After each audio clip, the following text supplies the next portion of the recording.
අම්මා කැමතිම රෝස පාටට. අම්මා මල් වලට හුඟා කාසයි.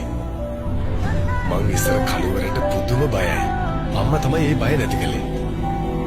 දැන් ඉතින් මං ලොකුයිනේ. අම්මට මේවා ඕනේ වෙන එකක් නැහැ. අම්මා කඩචෝරු කන්න හරි ආසයි. හැබැයි ඉතින් වැඩි හොඳක් නැහැනේ. පුතේ තමල්ට කෑමද? හරි අම්මේ හැමදෙස්සම කෝල් කරන්න එපා. මම වැඩක ඉන්නේ. මම පස්සේ ගන්නම්. මට අම්මගේ කෝල්ස් ගොඩාක් මිස් වුණා.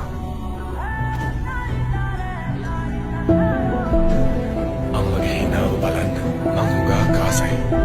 කාලේ හරි ඉක්මනට ගෙවිලා ගියා නේද අම්මේ?